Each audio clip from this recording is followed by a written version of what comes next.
노드의 건축업자. 범죄 전문가의 입장에서 볼 때 애석하게도 모리어티 교수가 사망한 뒤에 런던은 유난히 지루한 도시가 되어가고 있네. 셜록 홈즈가 말했다. 분별 있는 시민들 중에서 자네 말에 동조할 사람은 별로 없을 것 같구먼. 나는 이렇게 대꾸했다. 그래. 그건 좀 이기적인 생각이지. 홈즈는 아침 식탁에서 의자를 뒤로 물리며 씩 웃었다. 사회적으로는 분명히 잘된 일이고 일거리가 없어진 가엾은 전문가를 빼면 손해볼 사람은 아무도 없으니까 말일세. 그자가 런던을 주름잡고 있을 때 조간신문에는 그야말로 예측 불허의 기사가 실리곤 했지. 사실 나는 가장 사소한 흔적, 가장 희미한 자취만 보고도 배후에 숨어있는 지독하게 사악한 두뇌를 간파해낸 적이 많았네. 거미줄 가장자리가 보일 듯 말 듯하게 떨리는 것만 봐도 가운데 엎드려 있는 흉측한 거미의 존재를 알 수 있는 것처럼 말일세. 좀도둑질, 이유 없는 폭력, 무익한 불법 행위. 단서를 쥐고 있는 사람은 이 모든 것을 전체와의 관련 속에서 파악할 수 있지. 지능적인 범죄의 세계를 공부하는 과학도에게 유럽의 수도 중에서 런던만한 장점을 갖춘 도시는 없었네. 그런데 지금은 홈즈는 자신이 범죄 조직을 일망타진하는데 결정적으로 기여해놓고도 정작 그 결과는 마음에 들지 않는다는 듯 우스꽝스러운 표정으로 어깨를 들썩했다. 그것은 홈즈가 귀환한 지 몇 달 뒤의 일이었는데 나는 그의 요청에 따라 의원을 팔고 베이커가의 옛 하숙집으로 돌아와 있었다. 캐싱턴에 있던 나의 작은 의원을 인수한 사람은 버너라는 젊은 의사였는데 놀랍게도 그는 내가 처음에 한껏 높여 부른 금액에서 한 푼도 깎으려 하지 않았다. 몇 년 뒤에 나는 버너가 홈즈의 먼 친척이고 의원의 인수자금을 댄 사람은 다름 아닌 내 친구라는 사실을 알고 비로소 그때 이를 납득할 수 있었다. 우리가 함께 지낸 몇 달이 사실 그가 말했던 것처럼 그렇게 평온무사한 것은 아니었다. 공책을 들여다보니 이 시기에 무릴로 전 회장의 서류 사건, 그리고 우리 둘 다 죽을 뻔했던 네덜란드 기선 프리즐란드 호의 충격적인 사건도 있었다. 홈즈는 냉정하고 자만심이 강했지만 대중의 갈채라는 것을 극단적으로 싫어했는데 바로 그런 이유 때문에 자신에 대해서나 자신의 방법 또는 성공 사례에 대해 더 이상 말하지 말 것을 내게 엄중하게 요구했다. 이 함구령이 철회된 것은 앞서 말한 대로 최근 들어서의 일이다. 셜록 홈즈는 이렇게 별난 불평을 늘어놓은 다음 의자에 몸을 파묻고 한가롭게 조간신문을 펼쳐들었다. 바로 그때 마구 초인종이 울려대더니 뒤이어 누군가 주먹으로 현관문을 쾅쾅 두드리는 듯 둔탁한 소리가 들려왔다. 문이 열리자 손님은 소란스럽게 안으로 밀고 들어와 후다닥 계단을 뛰어 올랐다. 곧이어 미친 사람 같은 눈에 창백한 얼굴, 매무새가 흐트러진 젊은이가 숨을 몰아쉬며 다급하게 방 안으로 뛰어들었다. 그는 우리 두 사람을 번갈아 쳐다보다가 의아한 시선을 느끼고 이렇듯 무례한 침입에 대해 뭔가 사과가 필요하다는 것을 의식한 듯했다. 죄송합니다, 홈즈 선생님. 청년은 부르짖었다. 저를 나무라지 마십시오. 저는 미치기 직전입니다, 홈즈 선생님. 제가 바로 그 불운한 사나이 존 헥터 맥팔란입니다. 청년은 자신의 이름 하나만으로 여기 찾아온 이유나 그 이상한 태도가 설명되는 것처럼 목청껏 소리 질렀다. 하지만 나는 내 친구의 무표정한 얼굴을 보고 그도 나와 마찬가지로 그 이름에 대해 아는 게 별로 없다는 걸 알 수 있었다. 맥팔란 씨, 담배 한 대 태우시죠. 홈즈는 담뱃갑을 밀어놓으며 말했다. 그런 증상에 대해서라면 내 친구 왓슨 박사가 진정제를 처방해 줄 겁니다. 요즘 며칠은 날씨가 아주 따뜻하더군요. 자, 좀 진정이 됐거들랑 그쪽 의자에 앉아서 당신이 어떤 사람이고 원하는 게 대체 무엇인지에 대해 아주 천천히 그리고 침착하게 말해주시기 바랍니다. 당신은 방금 내가 당신을 알아봐야 마땅한 것처럼 이름을 댔지만 내가 확실하게 말할 수 있는 건 당신은 미혼이고 사무 변호사이며 프리메이슨의 천식 환자라는 것뿐입니다. 그 밖에 당신에 대해 아는 것은 전혀 없습니다. 나는 내 친구의 방법에 익숙했으므로 흐트러진 매무새, 법률 서류 다발, 시계줄 장식, 그리고 가쁜 호흡을 보고 그의 추리를 따라갈 수 있었다. 하지만 손님은 화들짝 놀라 홈즈를 응시했다. 예, 전부 옳으신 말씀입니다, 홈즈 선생님. 그 밖에 덧붙이자면 제가 지금 런던에서 제일 불쌍한 사람이라는 거죠. 제발 저를 버리지 마십시오, 홈즈 선생님. 제가 이야기를 끝내기 전에 저를 체포하러 오면 그 사람들한테 제가 사실을 다 말할 수 있도록 시간을 좀 주라고 하세요. 만일 선생님이 밖에서 저를 위해 뛰고 계시다는 걸 알면 저는 기쁜 마음으로 감옥에 갈 수 있을 것 같습니다. 당신을 체포한다고? 허허, 그거 참 마음에 드는... 아니, 참 흥미로운 사건이군요. 그래, 무슨 혐의로 당신을 체포한답니까? 로어 노우드의 조너스 오이데컷이 살해 혐의로. 표정이 풍부한 내 친구의 얼굴에 동정의 빛이 떠올랐지만 그 속에 만족감이 전혀 없다고는 할 수 없었다. 저런.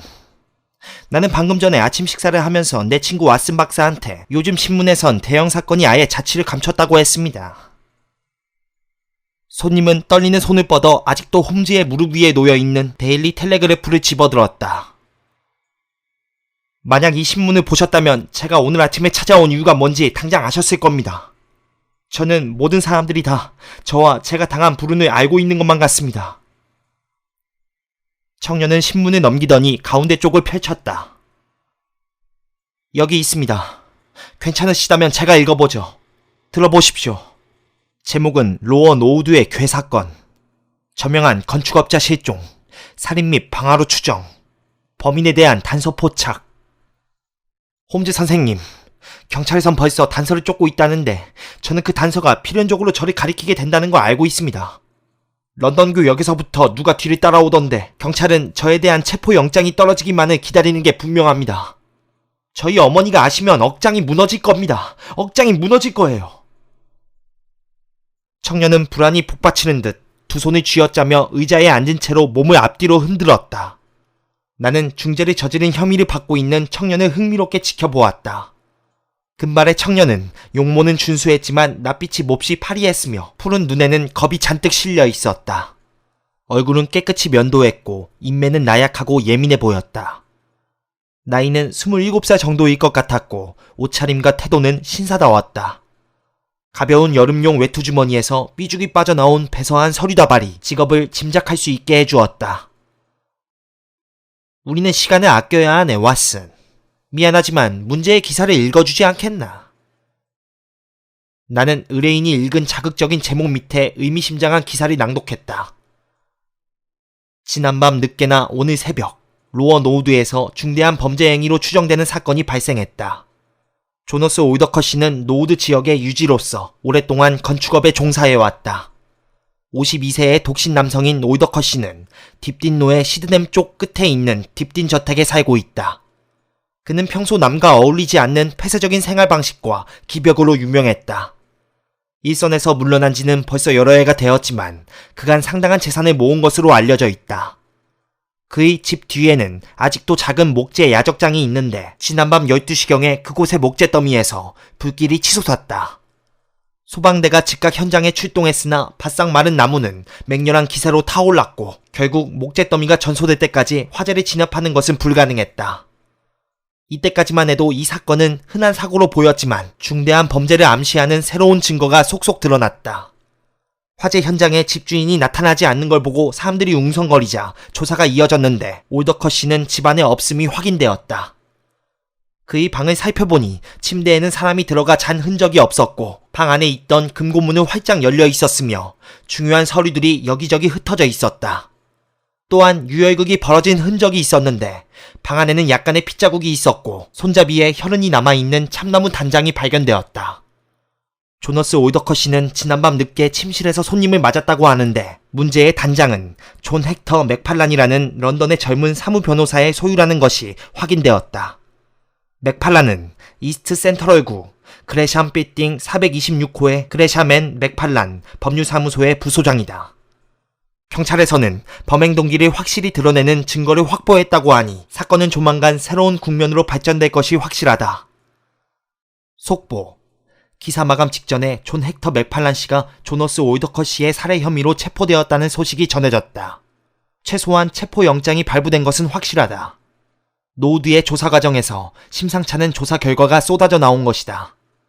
불운한 건축업자의 방에선 격투의 흔적 외에도 침실 창문이 열려 있었고 무거운 물체를 목재 더미 쪽으로 끌고 간 흔적 등이 발견되었다. 그리고 마지막으로 야적장의 잿더미에서 타다 남은 새까만 유골이 나왔다고 한다. 경찰에선 엽기적인 범죄가 저질러진 것으로 추정하고 있다. 즉 범인은 오이더커 씨의 침실에서 주인을 단장으로 때려 살해한 뒤 서류를 훔치고 사체를 목재 더미로 끌고 가서 유기한 다음 범행 흔적을 완전히 은폐하기 위해 방화했다는 것이다. 범죄 수사의 책임자는 경험이 풍부한 런던 경찰청의 레스트 레이드 경감이다. 경감은 현재 평소의 열정과 기민함을 발휘하여 단서를 쫓고 있다. 셜록 홈즈는 두 눈을 지그시 감고 양손 끝을 모은 채 이 놀라운 이야기에 귀 기울였다. 이 사건에는 정말 흥미로운 요소들이 있구먼. 그는 나른한 태도로 말했다. 맥팔란 씨, 먼저 한 가지 묻겠습니다. 당신을 체포할 만한 사유는 충분한 것 같은데 어째서 아직까지 영장이 집행되지 않은 거죠? 홈즈 선생님, 저는 양친과 함께 블랙이스의 토링턴 저택에 살고 있습니다만 간밤에는 조너스 오이더커 씨와 늦게까지 일처리를 해야 했습니다. 그래서 노후 뒤에 어느 호텔에서 자고 출근했죠. 저는 이 사건에 대해 아무것도 모르고 있다가 기차칸에서 방금 박사님께서 낭독한 기사를 읽게 되었습니다. 저는 당장 끔찍한 처지로 떨어질 게 뻔했기 때문에 선생님에게 사건을 의뢰하기 위해 이리로 곧장 달려왔죠. 사무실이나 집에 있었으면 저는 분명히 체포됐을 겁니다. 런던교 역에서부터 한 사내가 줄곧 뒤를 따라왔는데 그는 틀림없이 저게 무슨 소리지? 초인종 소리가 들리더니 뒤이어 무거운 발자국 소리가 계단에 올라왔다. 잠시 후 오랜 친구 레스트 레이드가 문 앞에 나타났다. 그의 어깨 너머로 정복 경찰관 두엇이 보였다. 존 헥터 맥팔란 씨. 레스트 레이드가 말했다. 불운한 의뢰인은 파랗게 질린 얼굴로 벌떡 일어섰다. 로어 노드의 조너스 오이더커 씨를 계획적으로 살해한 혐의로 당신을 체포하겠소. 맥팔란은 우리 쳐다보며 절망적인 몸짓을 하더니 힘이 쭉 빠져나간 사람처럼 도로 털썩 주저앉았다. 레스트 레이드, 잠깐만. 홈즈는 말했다. 30분 정도 늦는다고 해서 크게 문제될 건 없겠죠. 이 신사는 마침 대단히 흥미로운 이번 사건에 대해 설명해주던 참이었습니다. 우리가 사건을 해결하는 데 도움이 될 수 있게 말이요. 내 생각에 사건 해결에는 전혀 어려움이 없을 것 같소. 레스트 레이드는 험악한 얼굴로 말했다. 그래도 허락해 주신다면 나는 이 신사분의 설명을 들어보고 싶구려. 하하하, 좋소이다 홈즈 선생. 선생이 무슨 부탁을 하더라도 나로서는 뿌리치기 어렵소. 선생은 과거에 한두 차례 경찰에 도움을 준 적이 있으니 우리 런던 경찰청에서 선생한테 빚을 갚는 건 당연하오. 하지만 나는 피의자 곁을 떠날 수 없소이다. 그리고 맥팔란 씨, 미리 경고하는데 이제부터 당신이 하는 말은 당신에게 불리한 증거로 사용될 수도 있소. 감사합니다. 의뢰인은 말했다. 여러분 앞에서 진실을 말할 수 있다면 저는 그것으로 족합니다. 레스트 레이드는 시계를 들여다보고 말했다. 앞으로 30분 주겠소. 가장 먼저 설명해 드려야 할 것은 저는 조너스 오이더커 씨를 전혀 몰랐다는 겁니다. 그분의 이름은 알고 있었죠. 왜냐하면 오래전에 양친께서 그분과 아는 사이였으니까요. 하지만 양친께서도 그분과 만나지 않은 지는 오래됐습니다. 그래서 저는 어제 오후 3시경에 그분이 사무실로 들어오시는 거 보고 깜짝 놀랐습니다. 하지만 그분이 용건을 말씀하셨을 때는 더욱 놀랐죠. 그분은 뭔가를 빽빽히 휘갈겨 쓴 종이 몇 장을 들고 와서 제 책상 위에 올려놓았습니다. 바로 이겁니다. 이건 내 유서일세. 오이더커 씨는 말씀하셨죠. 맥팔라군, 이거 적법한 문서로 작성해주게. 그동안 나는 여기 앉아서 기다리겠네. 저는 그걸 베끼기 시작했습니다. 그런데 그 유서는 어떤 단서 조항을 달아서 제게 전 재산을 남겨주겠다는 내용이었고 짐작하시겠지만 저는 까무러칠 듯이 놀랐습니다. 그분은 허옇게 샌 눈썹에 얼굴이 꼭 족제비처럼 생긴 이상한 분이었는데 고개를 들어보니 날카로운 회색 눈에 재미있다는 표정을 띠고 저를 바라보고 계시더군요. 저는 그 유서를 읽으면서 반신반의했는데 그분은 당신이 독신이고 살아있는 친척이 거의 없다고 설명해 주시더군요. 그러면서 제가 어렸을 때 우리 부모님과 알고 지냈는데 제가 썩 괜찮은 아이라는 얘기를 귀에 못이 박히도록 들었다며 저한테는 분명히 당신의 돈을 받을 만한 자격이 있다고 말씀하셨습니다. 물론 저는 더듬거리며 감사의 말을 했죠. 저는 유언장을 절차에 맞게 작성했고 서명을 받았습니다. 증인을 선 사람은 우리 사무실의 점원이었죠. 이쪽에 푸른 서류가 바로 그 유언장이고 이쪽의 종이는 제가 아까 설명드린 유언장의 초안입니다. 조너스 오더컷 씨는 그 밖에도 건물 임대차 서류와 부동산 권리증서, 저당권, 가증권 같은 서류가 많아서 제가 집에 와서 봐주면 좋겠다고 했습니다. 그분은 일이 완전히 정리될 때까지는 마음이 편치 않을 것 같다며 당장 오늘 밤에 유언장을 지참하고 노우드에 있는 당신 집으로 와서 일을 정리해달라고 부탁했습니다. 여보게, 모든 일이 다 정리될 때까지는 이 일에 대해서 부모님께 아무 소리 하지 말게. 우리 둘이서 나중에 그분들을 놀래드리자고. 그분은 이 점을 여러 번 강조하셨고 저한테 반드시 약속을 지키겠다는 다짐을 받아내셨습니다. 홈즈 선생님, 당연히 저는 그분이 어떤 요청을 하든 거절할 수 있는 입장이 아니었습니다. 그분은 제게 은인이었고 저는 그분의 바람을 다 들어드리고 싶은 마음밖에 없었죠. 그래서 저는 중요한 일이 남아서 들어가기 힘들 거라는 내용으로 집에 전보를 쳤습니다. 오더컷 씨는 9시에 당신 집에서 저녁 식사를 같이 하자며 그 전에는 집에 없을 거라고 했습니다. 하지만 그분의 집을 찾는데 시간이 걸리는 바람에 저는 거의 9시 반이 돼서야 거기 도착했죠. 가보니 집에 잠깐만. 홈즈가 말했다. 누가 문을 열어주었습니까? 중년 여자였는데 가정부 같더군요. 그런데 그 여자가 먼저 당신 이름을 말했죠. 그랬습니다. 맥팔란이 말했다. 예, 어서 계속하시오. 맥팔란은 땀에 젖은 이마를 훔치고 이야기를 이어나갔다. 그 여자는 저를 거실로 안내했는데 식탁에는 검소한 저녁 식사가 차려져 있더군요. 식사가 끝난 뒤 조너스 오더컷 씨는 저를 침실로 데리고 들어갔습니다. 안에는 묵직한 금고가 있더군요. 그분은 금고를 열고 서류 뭉치를 꺼냈고 우리는 같이 서류를 검토했습니다. 일을 끝낸 것은 11시에서 12시 사이였죠. 그분은 가정부를 깨워서는 안 된다며 계속 열어두었던 창문으로 저를 데리고 나갔습니다. 커튼은 내려져 있었습니까? 홈즈가 물었다. 확실히는 모르겠지만 반쯤은 내려져 있었던 것 같습니다. 맞아요. 오더컷이가 창문을 열기 위해 커튼을 들어 올리던 모습이 생각납니다. 제가 단장이 어디 있는지 안 보인다고 하자 그분은 이렇게 말했습니다. 젊은이 걱정 말게. 앞으로 만날 일이 많을 테니 내가 잘 간수해 놓겠네. 다음에 와서 가져가게. 그 방을 나올 때 금고문은 열려 있었고 서류는 책상 위에 무더기로 쌓여 있었습니다. 시간이 너무 늦어 블랙키스의 집으로 돌아갈 수 없었기 때문에 저는 애너리 암스 호텔에 묵었습니다. 아침에 이 끔찍한 사건에 대한 기사를 읽을 때까지 아무것도 모르고 있었죠. 홈즈 선생, 더 묻고 싶은 것이라도. 레스트레이드가 말했다. 그는 이 놀라운 설명을 듣는 동안 한두 번 눈썹을 치켜 올렸다. 먼저 블랙키스에 가봐야 할 것 같군요. 노우드겠지. 레스트레이드가 말했다. 아, 그렇습니다. 내가 말하려고 했던 게 바로 그겁니다. 홈즈는 불가사의한 미소를 띠며 말했다. 레스트레이드는 별로 인정하고 싶지 않겠지만 홈즈의 면도나 같은 두뇌는 자신에게 역부족인 문제를 꿰뚫어 볼 수 있다는 것을 숱한 경험을 통해 알고 있었다. 경감은 호기심 가득한 눈으로 나의 벗을 쳐다보았다. 셜록 홈즈 선생, 나는 지금 선생하고 이야기를 좀 나누고 싶소. 자, 맥팔란, 경관 둘이 문 밖에서 기다리고 있고 사륜마차가 대기하고 있다. 가련한 청년은 일어서서 애원하는 듯한 눈길로 우리 쳐다보고 문으로 향했다. 두 경관은 청년을 데리고 마차로 갔지만 레스트레이드는 남았다. 홈즈는 유서의 초안을 집어들고 바짝 흥미가 동한 얼굴로 들여다보았다. 레스트레이드, 여기 유난히 눈에 띄는 점이 몇 가지 있군요. 안 그렇습니까? 홈즈는 그것을 밀어놓으며 말했다. 형사는 당황한 얼굴로 유서 초안을 들여다보았다. 앞에 몇 줄하고 둘째 쪽의 중간 부분, 그리고 맨 끝에 한두 줄은 읽을 수 있소.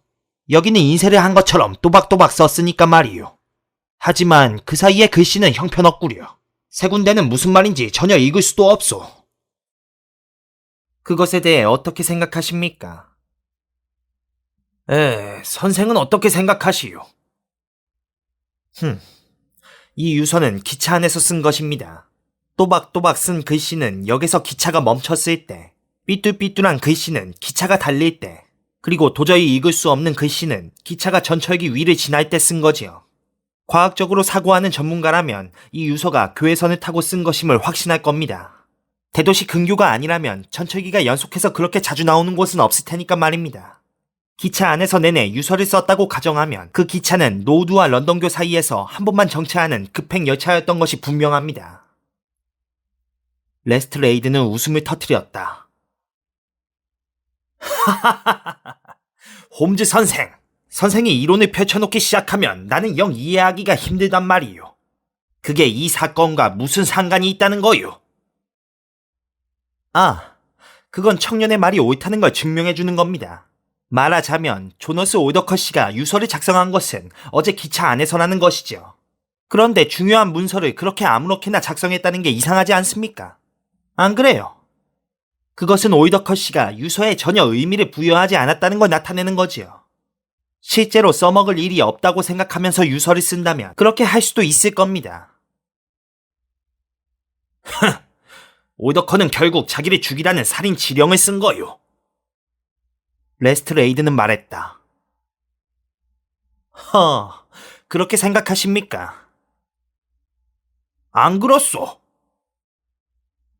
글쎄, 그럴 수도 있겠죠. 하지만 내가 보기엔 아직 분명하지 않은 부분이 있군요. 분명하지 않다고? 아니, 이 사건이 분명하지 않다면 대간절 분명한 것이 뭐란 말이요?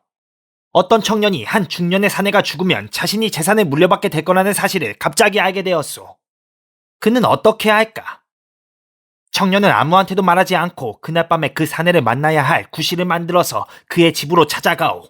그리고 하나뿐인 가정부가 잠자리에 들기를 기다렸다가 단둘이 남았을 때 그를 살해하고 시신을 목재더미에 끌어다 놓고 불을 지른 뒤에 유유히 근처의 호텔로 떠나는 거요. 방 안과 지팡이에는 피가 아주 조금 묻어 있었소.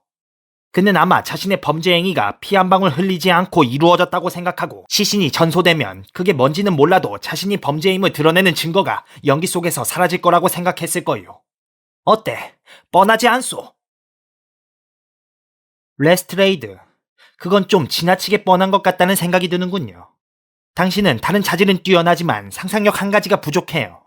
잠시라도 그 청년의 입장이 돼서 생각해보시오. 당신이라면 유서를 작성한 바로 그날 밤을 택해서 범행을 저지르겠습니까? 유서와 살인사건 사이에 그렇게 밀접한 관련을 만드는 것이 위험해 보이지 않았을까요?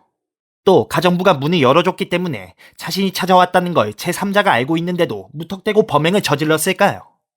그리고 마지막으로 증거를 인멸하기 위해 가진 애를 써서 시신을 목재더미 속에 감추고도 자신이 범인이라는 걸 증명해줄 단장을 남겨놓고 갈까요? 레스트레이드, 어서 자백하시구려. 이 모든 게 말이 안 된다고 말입니다. 단장에 관해서라면 홈즈 선생도 범죄자가 당황한 나머지 제정신으로 하지 않을 행동을 하는 경우가 많다는 걸 나만큼이나 잘 알고 있소. 사실과 부합되는 가설이 있으면 하나 더 얘기해 보시오. 그런 것은 당장 대여섯 가지라도 말해줄 수 있어요. 아주 가능성이 높은 가설을 하나 예를 들어보지요. 이건 당신에게 주는 선물입니다. 올더컷 씨는 대단히 중요한 서류를 꺼내놓고 있었죠. 그런데 지나가던 불황자가 창문을 통해 그 광경을 목격합니다. 그때 커튼은 반쯤만 쳐놓았으니까 말입니다. 사무 변호사가 떠나자 불황자가 들어오지요. 그는 근처에 놓여있던 단장을 집어들어 올더컷을 죽이고 시신에 불을 지른 다음에 유유히 떠납니다. 불황자가 무엇 때문에 시신에 불을 지른단 말이오?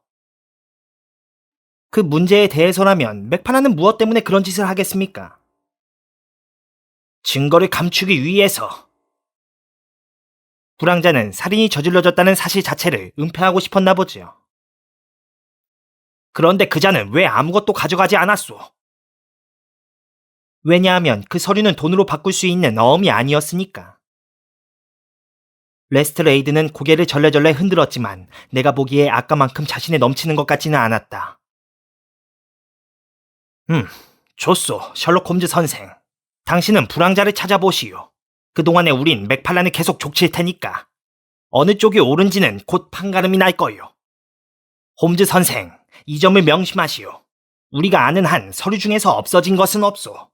그런데 그걸 없앨 이유가 없는 사람은 오직 맥팔란뿐이요. 자기가 법정 상속인이니 나중에 필요하게 될 테니까. 내 친구는 그 말을 듣고 한 발 물러서는 태도를 보였다. 그 사실이 당신의 가설을 강하게 뒷받침해준다는 걸 부정하고 싶은 생각은 없습니다. 내가 지적하고 싶은 건 가능한 가설들이 그것 말고도 더 있다는 거지요. 당신 말처럼 곧 판가름이 날 겁니다. 안녕히 가십시오. 오늘 중에 노우드에 들러서 수사가 어떻게 진행되고 있는지 한번 보기로 하겠습니다. 형사가 나가자 내 친구는 벌떡 일어서서 자신의 기질에 꼭 맞는 일을 하는 사람의 특유의 기민한 동작으로 하루 일을 시작할 채비를 했다. 홈즈는 프로코트의 팔을 꿰며 말했다. 왓슨, 내가 먼저 가야 할 곳은 아까 말했던 것처럼 블랙키스라네. 노우드가 아니고. 왜냐하면 이번에는 특이한 사건들이 연속해서 일어났거든. 그런데 경찰에서는 그중 두 번째 사건에만 주목하는 실수를 범하고 있네. 그게 실제로 범죄가 일어난 사건처럼 보이니까. 하지만 내가 보기에 논리적으로 이 사건을 접근하려면 첫 번째 사건, 즉 느닷없이 의외의 인물이 상속자로 정한 이상한 유서에 대한 조사부터 시작해야 하네. 그렇게 하면 그 다음 일은 좀 더 쉬워질 걸세. 아닐세. 자네 도움이 필요할 것 같지는 않아. 위험한 일은 전혀 없어 보이니까. 그렇지 않다면 나 혼자 나갈 생각은 하지 않았을 거야. 저녁 때 집에 돌아와 자네를 볼 때쯤엔 나한테 보호를 요청해온 그 불운한 애송이를 위해 뭔가를 했다는 보고를 할 수 있을 걸세. 친구는 늦게서야 돌아왔는데 해쓱하고 불안한 얼굴을 보니 아침에 토로했던 높은 기대가 실현되지 않았다는 걸 알 수 있었다. 그는 1시간가량 엉망이 된 기분을 달래려고 바이올린을 켰다. 그러다 문득 악기를 던져버리고 불운으로 점철된 하루에 대해 자세하게 설명하기 시작했다. 왓슨, 어느 것 하나 잘 풀린 일이 없었네. 한마디로 최악이었어. 나는 레스트레이드 앞에서는 자신 있는 얼굴을 했지만 이번에는 분명히 그 친구의 가설이 옳고 내가 틀렸을 거야. 그런데 나의 직관은 한사코 사실과는 전혀 다른 방향만을 가리키고 있거든. 난 영국의 배심원단이 레스트레이드의 사실보다는 나의 가설이 우월하다는 편견을 내려서 진실을 그르치지는 않을까 두렵네. 자네 블랙키스에 갔었나? 응. 거기 갔다가 피살된 오더커가 물에 베었다는 사실을 곧 알아냈지. 청년의 아버지는 아들을 찾아가고 없었네. 집에는 어머니만 있더군. 푸른 눈에 자그마한 체구에 부드러운 여성이었는데 두려움과 분노 때문에 온몸을 부들부들 떨고 있었네. 물론 어머니는 아들이 그런 짓을 할 수 있다는 가능성 자체를 인정하지 않으려고 했어. 하지만 죽은 오더커에 대해서 놀라움이나 애도의 감정 따윈 전혀 없더군. 오히려 그에 대해 아주 가혹한 말을 퍼부어서 무의식적으로 경찰의 주장을 뒷받침해 주었네. 물론 어머니가 평소에 오더커에 대해 그런 식으로 말하는 걸 아들이 들었다면 그에게 증오와 적개심을 품지 않을 수 없었을 거야. 부인은 이렇게 말했네. 그는 인간이라기보다는 사악하고 교활한 원숭이에 가까웠답니다. 젊은 시절부터 항상 그랬죠. 예전부터 그분을 알고 계셨습니까? 나는 물었네. 예, 잘 알았어요. 사실은 예전에 나한테 구원한 적도 있었답니다. 다행히도 나는 그를 버리고 그 사람보다 좀 더 가난할지는 몰라도 훨씬 나은 남자와 결혼할 정도의 분별은 있었죠. 홈즈 선생님, 그가 새장에 고양이를 집어넣었다는 소름 끼치는 소문을 들었을 때 나는 그와 약혼한 상태였답니다. 하지만 그 야만적이고 잔인한 행동에 질려서 그와는 더 이상 아무 관계도 갖고 싶지 않았죠. 부인은 서랍을 뒤지더니 칼로 고약하게 난도질해 놓은 여자의 사진을 꺼냈네. 이게 바로 내 사진이랍니다. 결혼식 날 아침에 그가 저주의 말과 함께 사진을 이런 모양으로 만들어서 보냈더군요. 고인은 이제야 부인을 용서한 모양이군요. 전 재산을 아드님에게 남겼으니 말입니다. 우리 모자는 조너스 오더커의 것이라면 아무것도 원하지 않아요. 죽든 살든 말입니다. 부인은 펄펄 뛰며 소리쳤네. 홈즈 선생님, 하늘나라에는 하느님이 계십니다. 그 악한 인간을 벌하실 하느님은 때가 되면 내 아들이 그 인간의 죽음에 아무 책임이 없다는 걸 드러내실 거예요. 나는 한두 가지 단서를 더 알아보려고 했지만 우리가 세운 가설을 뒷받침만한 내용은 전혀 없었고 오히려 그것에 반대되는 얘기만 몇 가지 나왔지. 나는 결국 포기하고 노우드로 떠났네. 딥딘저택은 요란한 색깔의 벽돌로 건축한 크고 현대적인 교회 주택이고 집 앞의 마당은 만병초 관목이 자라는 잔디밭일세. 집 오른쪽으로 도로에서 조금 떨어진 이곳이 이번에 불이 난 목재 야적장이지. 내가 수첩에 대략 도면을 그려왔네. 왼쪽의 창문이 올더커의 침실로 통하는 창문일세. 보다시피 도로에서 이곳을 통해 방 안을 들여다볼 수 있네. 오늘 내가 유일하게 위로를 느낀 게 바로 이 부분이었어. 레스트레이드는 거기에 없었는데 경관 하나가 대신 수사를 지휘하고 있었네. 가보니 대단한 보물을 발굴해냈더구먼. 경찰은 아침 내내 잿더미로 변한 목재 야적장을 샅샅이 뒤졌는데 숫덩이가 된 유골 말고도 변색된 동그란 금속 조각 몇 개를 더 찾아냈어. 나는 그것들을 조심스럽게 살펴보았는데 바지 단추가 분명했네. 그 중에는 올더커의 단골 의상실 하이암스라는 이름이 흐릿하게 남아있는 단추도 있었어. 나는 작은 흔적이라도 찾아내려고 잔디밭을 아주 철저하게 조사했네. 하지만 요즘 들어 가뭄이 심했던 탓에 땅바닥이 무쇠처럼 단단하게 굳어 있었지. 시신이나 어떤 큼직한 물체를 끌고 목재더미 앞에 나지막한 쥐똥나무 울타리를 지나간 흔적을 빼면 남아있는 게 아무것도 없었네. 물론 모든 게 다 경찰의 가설과 부합하네. 나는 이글거리는 8월의 태양이 등짝을 뜨끈뜨끈하게 달구는 걸 참고 잔디밭을 기어다녔네. 하지만 1시간이 지난 뒤에 아무 소득도 없이 빈손으로 일어서고 말았지.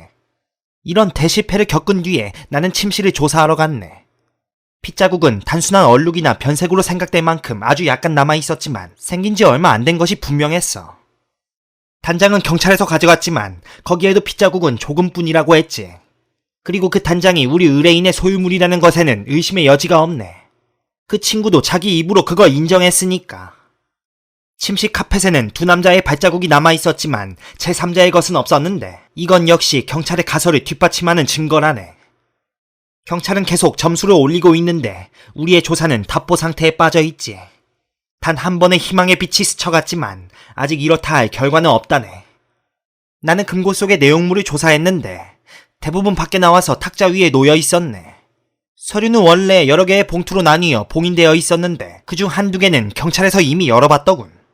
내 판단으로는 큰 가치가 있는 서류는 없는 것 같고 또 은행 통장을 살펴보니 올더컷이가 그렇게 부유한 편도 아닌 것 같았어. 하지만 내가 보기에 없어진 서류가 있는 것 같았네. 대단히 가치가 있는 것으로 추정되는 어떤 증서에 대한 언급이 있었는데 거기서 그걸 찾아내지 못했거든.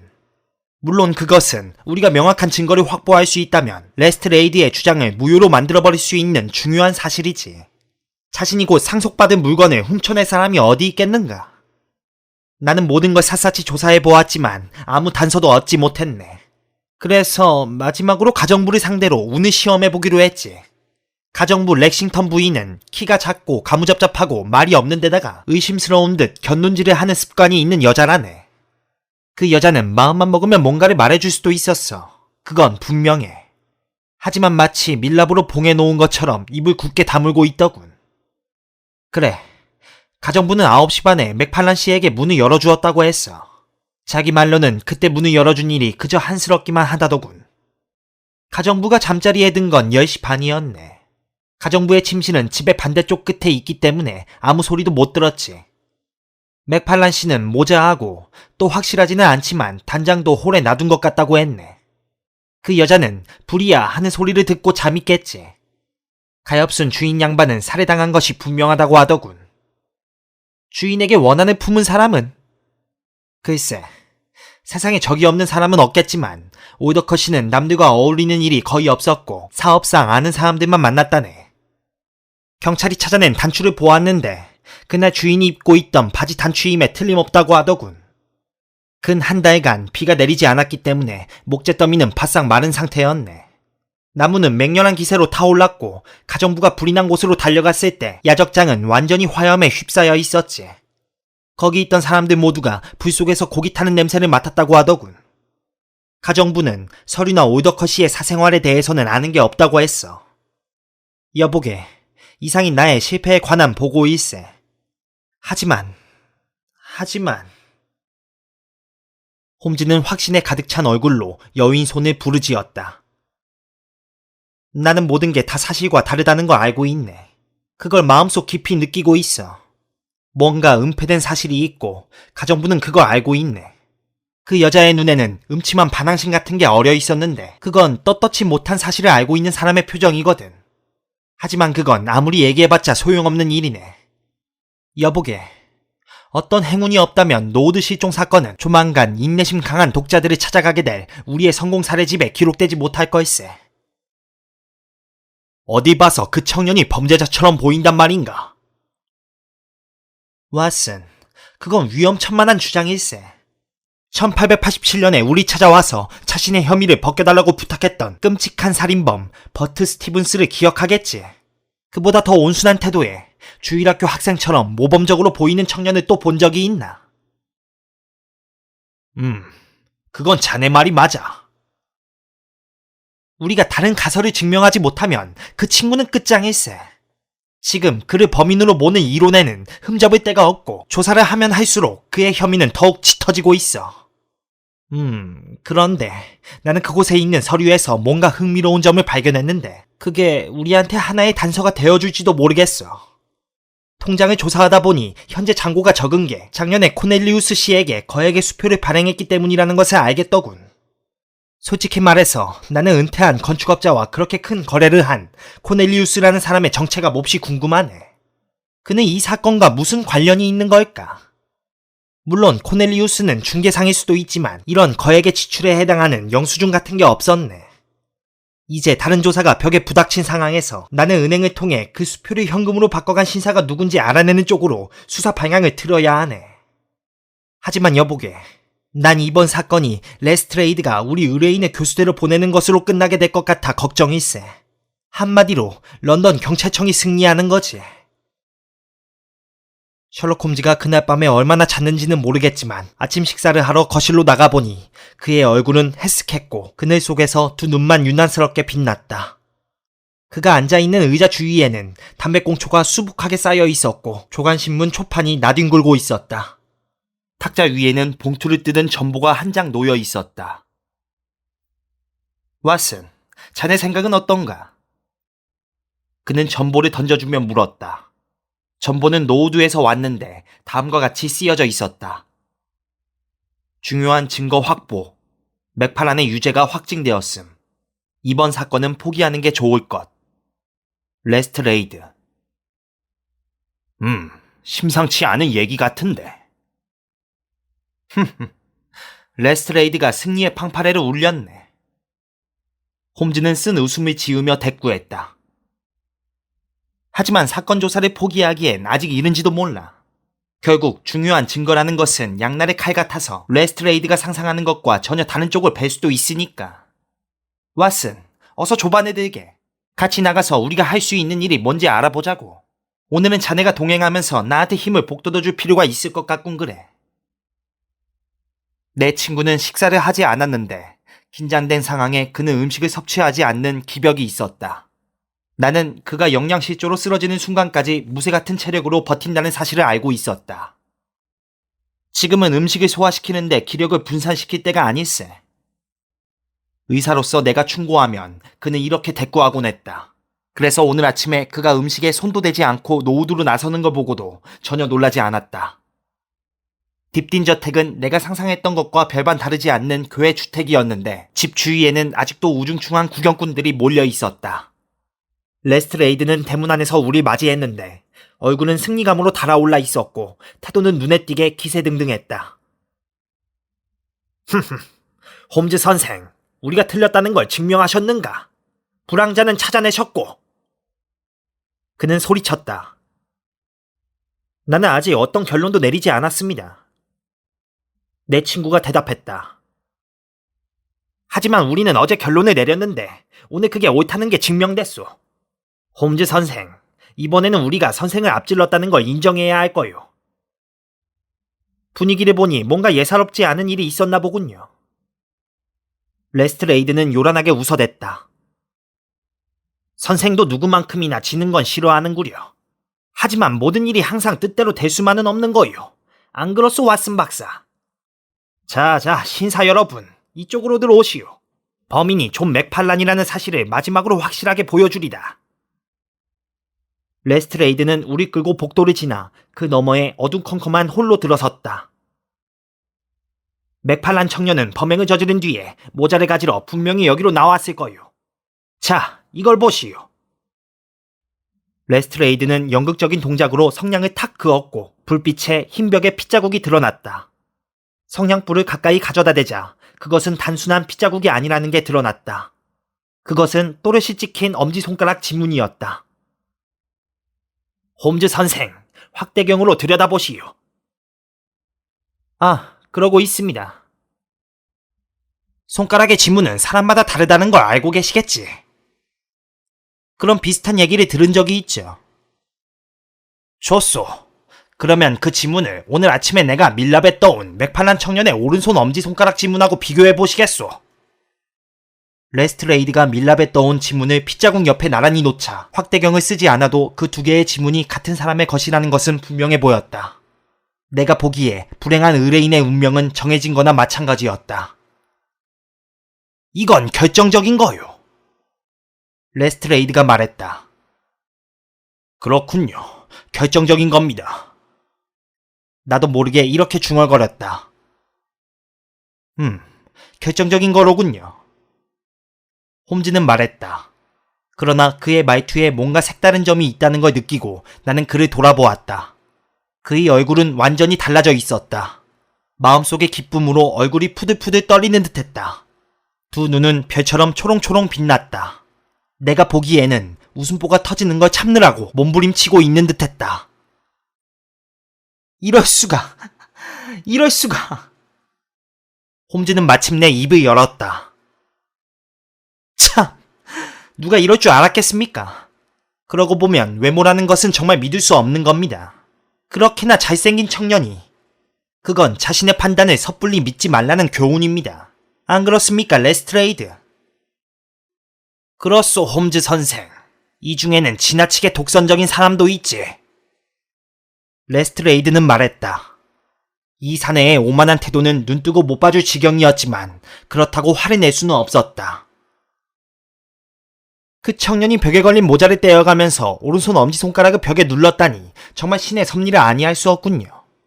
그런데 생각해보면 그건 정말 자연스러운 행동이죠. 홈즈는 겉으로는 침착했으나 말하는 동안 흥분을 억누르느라 온몸이 뒤틀고 있었다. 그런데 레스트레이드, 이렇게 놀라운 발견을 한 사람이 누구였죠? 가정부 렉싱턴 부인이었소. 지난밤에 우리 경관한테 와서 귀띔해 주었다더군. 간밤에 경관은 어디 있었습니까? 그 친구는 범죄 현장을 보존하기 위해 침실을 지키고 있었소. 그런데 경찰은 왜 어제 이걸 보지 못했을까요? 글쎄. 우리가 홀을 자세히 조사해야 할 이유는 없어소이다. 게다가 보다시피 여기는 눈에 그리 잘 띄는 곳이 아니오. 그렇죠. 물론 그렇습니다. 그런데 이건 어제도 여기 있었던 것이 분명하겠죠. 레스트레이드는 홈즈가 제정신인지 의심스럽다는 얼굴로 그를 쳐다보았다. 솔직히 말해서 나는 홈즈의 유쾌한 태도와 얼토당토 않는 말에 놀라고 있었다. 선생은 맥팔란이 물증을 더 남겨놓기 위해 한밤중에 감옥에서 빠져나왔다고 생각하는 거요. 이게 그 청년의 지문이 아닌지 여부에 대한 판단은 다른 전문가한테 맡기겠소. 레스트레이드는 말했다. 이건 맥팔란의 지문임에 틀림없습니다. 그럼 된 거요, 홈즈 선생. 나는 실제적인 인간이라서 증거를 확보하면 곧장 결론을 내린다오. 나한테 할 말이 더 있거들랑 거실로 찾아오시오. 이제부터 거기서 보고서를 쓸 참이니까. 홈즈는 침착성을 되찾았지만 표정에는 아직도 즐거운 빛이 가시지 않은 듯했다. 이건 정말 슬픈 일일세, 안 그런가 왓슨? 하지만 우리 의뢰인에게 희망을 주는 기이한 요소가 있네. 그 말을 들으니 정말 기쁘군. 나는 이제는 끝장인가 보다 하고 생각했지. 나는 진심으로 말했다. 여보게, 아직은 그렇게까지 확실한 것은 아니야. 하지만 우리들의 친구가 대단한 중요성을 부여한 이 증거에는 심각한 결함이 한 가지 있거든. 정말인가, 홈즈? 그게 뭐지? 그건 말이지. 어제 내가 홀을 조사할 때는 지문이 저곳에 없었다는 것일세. 자, 왓슨. 이제 햇볕 속으로 나가 슬슬 산보나 하자고. 나는 뭐가 뭔지 몰랐지만 희망이 되돌아와 따뜻해진 가슴을 안고 내 친구를 따라서 정원을 한 바퀴 돌았다. 홈즈는 그 다음에 집 주위를 돌면서 주변을 자세히 살폈다. 그리고 집 안으로 들어가 지하실에서 다락방까지 집안 전체를 샅샅이 조사했다. 대부분의 방에는 가구가 없었지만 그래도 그는 방방을 빠짐없이 돌아다니며 꼼꼼하게 살펴보았다. 마지막으로 사용하지 않는 침실 3개와 이어진 위층 복도로 올라갔을 때 그는 다시 벙실거리기 시작했다. 왓슨, 이 사건에는 정말 대단히 독특한 요소들이 있네. 이제 레스트레이드에게 사실을 털어놓을 때가 된 것 같군. 그는 아까 우리 조롱하면서 재미있어 했지만 내가 이 문제를 제대로 꿰뚫고 있다면 이번에는 그가 당할 차례일세. 옳거니. 이 문제를 풀 수 있는 방법이 생각났네. 홈즈가 거실에 들어갔을 때 런던 경찰청의 경감은 아직 보고서를 작성하는 중이었다. 이 사건에 대한 보고서를 쓰신다고요? 홈즈가 말했다. 그렇소. 약간 이르다고 생각하지 않으십니까? 내가 보기엔 증거가 불충분한 것 같은데 말입니다. 레스트레이드는 내 친구를 너무나 잘 알고 있는지라 그의 말을 무시해버릴 수가 없었다. 경감은 펜을 놓고 호기심 어린 눈으로 홈즈를 쳐다보았다. 홈즈 선생, 그게 무슨 말이요? 당신이 보지 못한 중요한 증인이 있다는 얘기입니다. 그 사람을 데려올 수 있소. 그럴 수 있을 겁니다. 그럼 데려오시오. 최선을 다해보죠. 여기 경관이 몇이나 와 있습니까? 이 근처에 3이 있소. 아주 잘 됐군요. 그런데 모두 체격이 좋고 목소리가 큰 친구들인지 물어봐도 되겠습니까? 그건 틀림없을 거요. 그런데 그 친구들 목소리가 무슨 상관인지 모르겠구려. 이유는 곧 알려드리죠. 미안하지만 그 친구들을 좀 불러주십시오. 그럼 증인을 불러내겠습니다. 5분 뒤 3명의 경관이 홀에 집합했다. 창고에 가면 집단이 많이 쌓여 있을 걸세. 홈즈는 말했다. 가서 2단만 가져오도록. 필요한 증인을 부르는데 큰 도움이 될 것 같으니까. 대단히 고맙네. 왓슨, 자네 주머니에 성냥 있지? 자, 레스트레이드, 다 같이 위층 층계참으로 올라갑시다. 앞서 말한 것처럼 위층엔 3개의 빈 침실과 이어진 넓은 복도가 있었다. 셜록 홈즈는 우리 모두를 복도 끝에 세워놓았다. 경관들은 실실 웃음을 흘렸고 레스트레이드는 놀람과 기대 그리고 비웃음이 교차하는 얼굴로 홈즈를 쳐다보았다. 홈즈는 무대에 선 마술사 같은 태도로 앞에 서 있었다. 미안하지만 누가 가서 양동이 2개에 물을 떠오지 않겠나? 집단은 이쪽 바닥에 놓게. 벽에 붙지 않도록 조심하고. 자, 이제 준비가 다 끝난 것 같군요. 레스트레이드는 화가 나는지 얼굴이 벌겋게 달아오르기 시작했다. 셜록 홈즈 선생, 지금 우리하고 장난하자는 거요 뭐요? 뭔가를 알고 있다면 이런 광대 같은 짓은 집어치우고 속 시원히 말해보시오. 레스트레이드, 분명히 말해두지만 내가 이렇게 할 수밖에 없는 이유가 있습니다. 당신도 아마 몇 시간 전에 당신 쪽이 유리한 것 같았을 때 나를 조롱한 일을 기억하고 있을 것입니다. 그러니 내가 지금 일부러 일을 좀 꾸민다고 해서 나를 원망해서는 안 되죠. 왓슨, 저 창문을 열고 집단에 불을 좀 붙여주겠나? 홈즈가 시키는 대로 하자 마른 집단이 탁탁 소리를 내며 타올랐고 창 밖에서 바람이 불어와 회색 연기를 복도에 자욱이 퍼뜨렸다. 자, 이제 그 증인을 불러낼 수 있는지 봅시다. 모두들 불이야 하고 외쳐볼까요? 그럼 자, 하나, 둘, 셋! 불이야! 모두들 소리쳤다. 감사합니다. 수고스럽더라도 한 번 더 합시다. 불이야!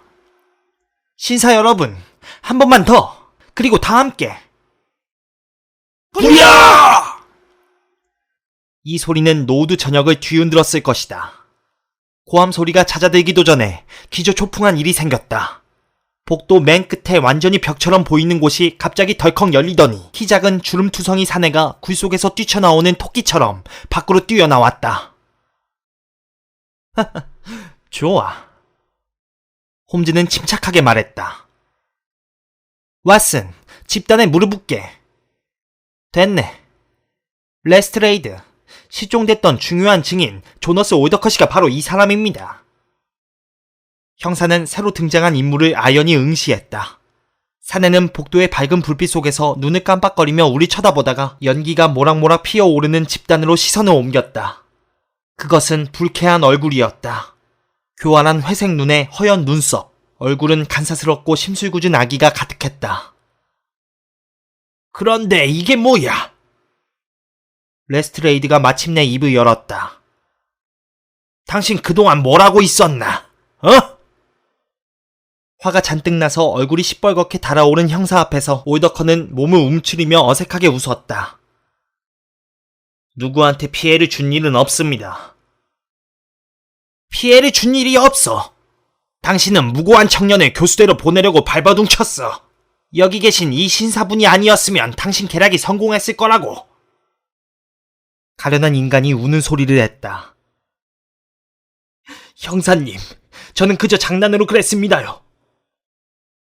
허허허허, 장난이었다고. 내 분명히 말해두지만 당신이 한 짓을 보고 웃는 사람은 없을걸. 이 자리 데려가라. 내가 갈 때까지 거실에서 대기시키도록. 경관들이 내려가자 레스트레이드는 말을 이었다. 홈즈 선생, 경관들 앞에서는 좀 곤란했지만 왓슨 박사 앞에서는 개의치 않고 말할 수 있소. 선생은 그 어느 때보다 놀라운 일을 해내셨소. 물론 어떻게 그렇게 할 수 있었는지는 잘 모르겠지만 말이요. 하지만 선생은 무고한 청년의 목숨을 구하셨을 뿐 아니라 경찰에서 내 체면을 완전히 구겨놓을 중대한 스캔들이 터지는 걸 막아주었소. 홈즈는 빙그레 웃으며 레스트레이드의 등을 두들겨 주었다. 체면을 구기는 대신에 엄청나게 명성이 높아질 겁니다. 지금 쓰고 있는 보고서를 약간만 수정하세요. 레스트레이드 경감의 눈을 속이는 게 얼마나 어려운 일인지 사람들에게 이해시키라는 겁니다. 그럼 선생 이름은 넣지 않아도 된다는 거요? 그렇습니다. 내게 유일한 보상은 일입니다. 언젠가 세월이 한참 흐른 뒤에 나 또한 영예를 얻게 될 테죠. 나의 열정적인 역사가가 다시 한번 펜을 잡게 되는 그날의 말입니다. 안 그런가, 왓슨? 자, 그럼 쥐새끼가 숨어있던 곳을 보기로 할까요? 복도 끝에서 180cm가량 되는 곳이 회칠한 칸막이 벽으로 막혀 있었고 문은 벽 속에 교묘하게 감춰져 있었다. 처마 밑에 작은 틈을 통해 햇빛이 흘러들어왔다. 안에는 가구 몇 점과 음식, 물, 그리고 여러 권의 책과 서류가 있었다. 건축업자라서 한결 유리했을 겁니다. 밖으로 나오면서 홈즈가 말했다. 남의 도움을 받지 않고 제 힘으로 은시처를 만들 수 있었으니까요. 물론 저 대단한 가정부가 있었죠. 레스트레이드, 때를 놓치지 말고 그 여자를 검거해야 할 겁니다. 선생의 조언에 따르겠소. 그런데 홈즈 선생, 대체 이곳은 어떻게 알아내셨소? 난 오이더커가 틀림없이 집안에 은신하고 있을 거라고 생각했습니다. 복도 길이를 보폭으로 측정해보니 위층 복도가 아래층에 비해 18cm 더 짧더군요. 그자는 위층에 있던 것이 분명했습니다. 나는 올더커가 불났다는 소리를 듣고 조용히 엎드려 있을 만큼 대담한 위인은 못 된다고 생각했죠. 물론 우리가 직접 그자를 끌어낼 수도 있었지만 제 발로 걸어 나오게 만드는 쪽이 더 재미있었죠. 게다가 레스트레이드 당신이 아침나절에 나를 조롱했기 때문에 나는 약간의 비밀주의로 갚아주고 싶었습니다. 허허, 그럼 이제 우리는 피장파장이 되었구려. 하지만 선생은 그자가 집안에 은신하고 있다는 걸 대체 어떻게 아셨소? 레스트레이드, 그건 엄지손가락 지문 때문이었습니다. 당신은 그게 결정적인 증거라고 했죠. 그런데 그건 전혀 다른 의미에서 사실이었습니다. 그 피 묻은 지문은 어제는 그곳에 없었으니까요. 아시는지 모르겠지만 나는 원래 사소한 것에 유난히 신경 쓰는 사람이고 그래서 어제 홀을 조사하면서 벽이 깨끗하다는 사실을 확인했습니다. 그렇다면 피 묻은 지문은 밤사이에 찍힌 것임에 틀림없었죠. 하지만 어떻게? 그건 아주 간단합니다. 서류를 봉할 때 맥팔라는 봉투에 부드러운 밀랍을 붙이고 엄지손가락으로 눌렀습니다. 그런데 그 과정이 대단히 신속하고 자연스러웠기 때문에 청년은 그랬던 걸 기억하지 못할 겁니다. 오이더커 역시 그걸 써먹으려는 생각은 못했죠. 그런데 저 소굴에서 이번 사건에 대해 곰곰이 생각하다가 그 엄지손가락 지문을 이용하면 맥팔란을 올가 넣을 수 있는 결정적인 증거를 만들 수 있다는 데 생각이 미친 거죠.